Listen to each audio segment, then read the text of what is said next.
سورۃ الفاتحہ مکی ہے، بعض علماء نے مدنی بھی کہا ہے، اور بعض علماء مفسرین نے فرمایا کہ یہ سورت 2 بار نازل ہوئی، ایک بار مکہ مکرمہ میں اور ایک بار مدینہ منورہ میں۔ اس سورت کے بہت سے نام ہیں، سب سے زیادہ مشہور نام الفاتحہ ہے۔ تفسیر اتقان میں 25 نام ذکر کیے ہیں، جن میں سے چند نام یہ ہیں: فاتحۃ الکتاب، فاتحۃ القرآن، ام القرآن، ام الکتاب، السبع المثانی، سورۃ المناجہ، سورۃ السؤال، سورۃ الحمد، سورۃ الشکر۔ سورہ حجر میں فرمایا وَلَقَدْ آتَيْنَاكَ سَبْعًا مِّنَ الْمَثَانِي وَالْقُرْآنَ الْعَظِيمِ، اور ہم نے آپ کو 7 آیتیں دی جو بار بار پڑھی جاتی ہیں، اور قرآن عظیم دیا۔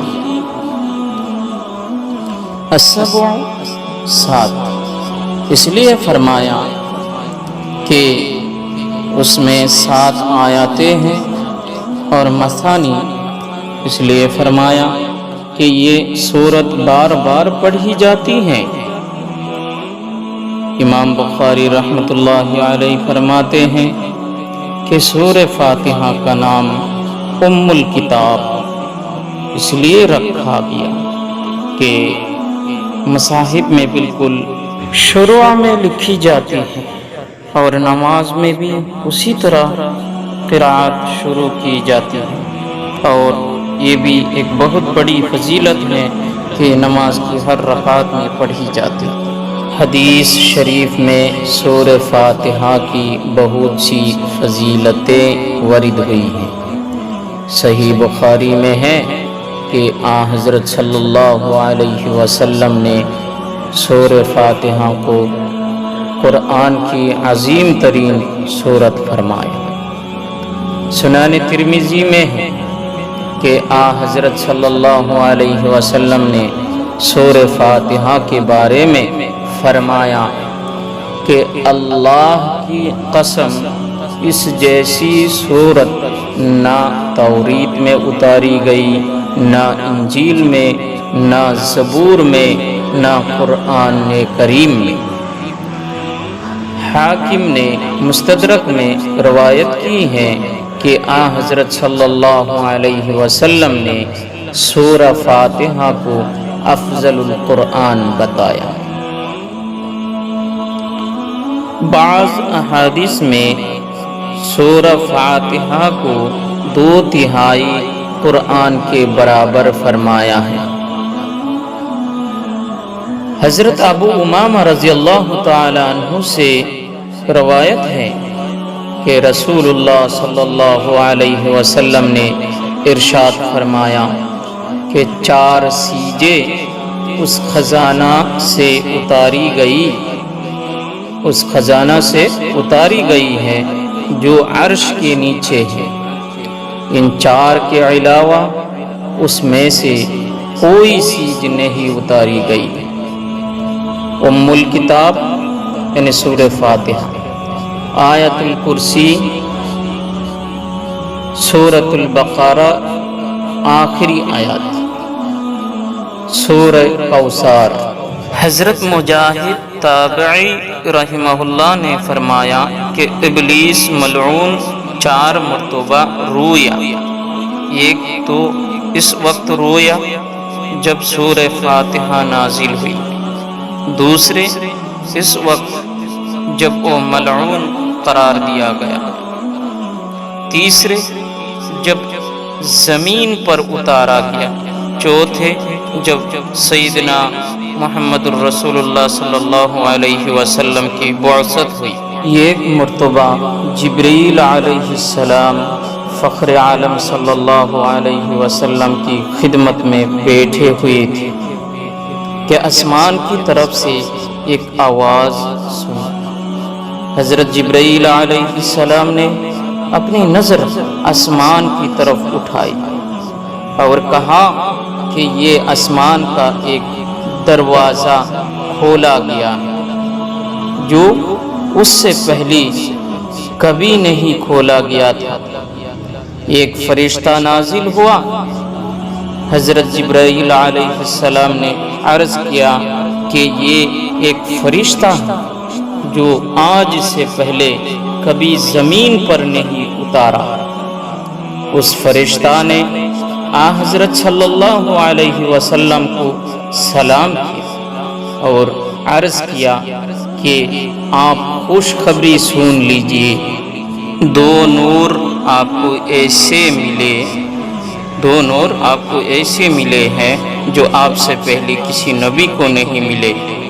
فاتحۃ الکتاب سورہ بقرہ کی آخری دو آیت ہے، ان میں دعا ہے، اور چونکہ یہ دعا اللہ تعالیٰ کی بتائی ہوئی ہے اس لیے مقبول ہے۔ ان دونوں میں سے جو کچھ بھی آپ تلاوت کریں گے اللہ تعالیٰ ضرور آپ کا سوال پورا فرمائیں گے۔ تفسیر اتقان میں ہے کہ حضرت حسن بصری رحمہ اللہ نے فرمایا کہ سورہ فاتحہ میں اجمالی طور پر قرآن مجید کے تمام مقاصد اور مضامین جمع کر دیے ہیں۔ قرآن مجید اور تمام آسمانی ادیان چار علوم پر مشتمل ہے کہ اول علم الاصول، جس میں تین چیزیں ہیں۔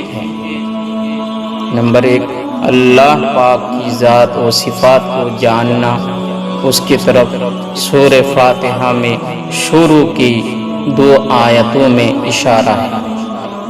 نمبر دو، نبوت و رسالت، اس کی طرف الذین انعمت علیہم میں اشارہ ہے۔ نمبر تین، قیامت، اس کی طرف مالک یوم الدین میں اشارہ ہے۔ دوم، علم العبادت، اس کی طرف ایاک نعبد میں اشارہ ہے۔ سوم، علم السلوک، یعنی نفس کو آداب شرع کا پابند بنانا اور احکام خداوندی کی فرما برداری پر آمادہ کرنا، اس کی طرف وَإِيَّاكَ نَسْتَعِينُ میں اور اهْدِنَا الصِّرَاطَ الْمُسْتَقِيمَ میں اشارہ ہے۔ چہارم، علم القصص، یعنی گزشتہ امتوں کے واقعات۔ ان واقعات سے یہ غرض ہے کہ فرما برداروں کی سعادت و کامیابی اور نافرمانوں کی بدبختی و بربادی معلوم کر کے عبرت حاصل کی جائے۔ اس مقصد کی طرف صراط الذین انعمت علیہم غیر المغضوب علیہم ولا الضالین میں اشارہ ہے۔ مسلم شریف کے ایک روایت میں ہے کہ حضرت صلی اللہ علیہ وسلم نے ارشاد فرمایا کہ اللہ تعالیٰ کا ارشاد ہے کہ میں نے نماز کو، یعنی نماز کے اہم ترین حصہ کو اپنے اور بندہ کے درمیان آدھا آدھا تقسیم کر دیا ہے، اور بندہ جو سوال کرے اس کے لیے وہی ہے۔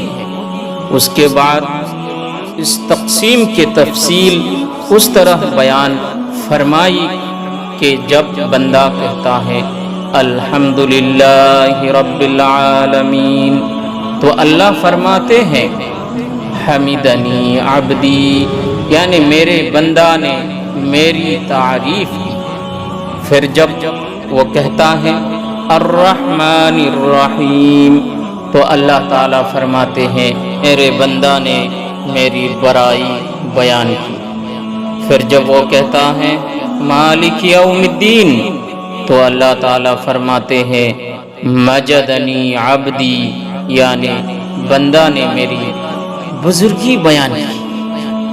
پھر جب وہ کہتا ہے ایاک نعبد و ایاک نستعین تو اللہ تعالیٰ فرماتے ہیں کہ یہ میری اور میرے بندہ کے درمیان ہے، اور میرا بندہ جو سوال کرے اس کے لیے وہی ہے۔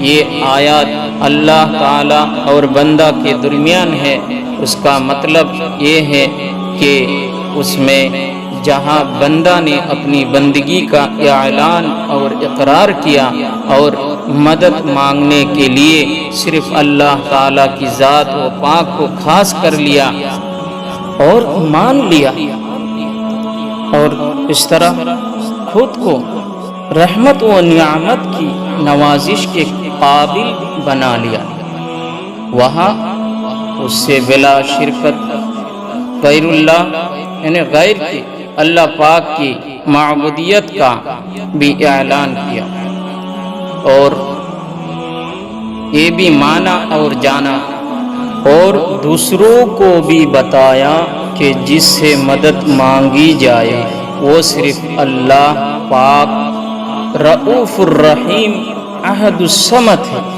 جو سب کچھ دے سکتا ہے اور جس کے سب محتاج ہے، اور جس کے قبضۂ قدرت میں ہر چیز ہے، اور جس کسی کے پاس قلیل و کثیر جو کچھ بھی ہے سب اس کا دیا ہوا ہے۔ پھر جب بندہ کہتا ہے اہدنا الصراط المستقیم صراط الذین انعمت علیہم غیر المغضوب علیہم ولا الضالین، تو اللہ تعالی فرماتے ہیں یہ میرے بندے کے لیے اور میرا بندہ جو سوال کرے اس کے لیے وہی ہے۔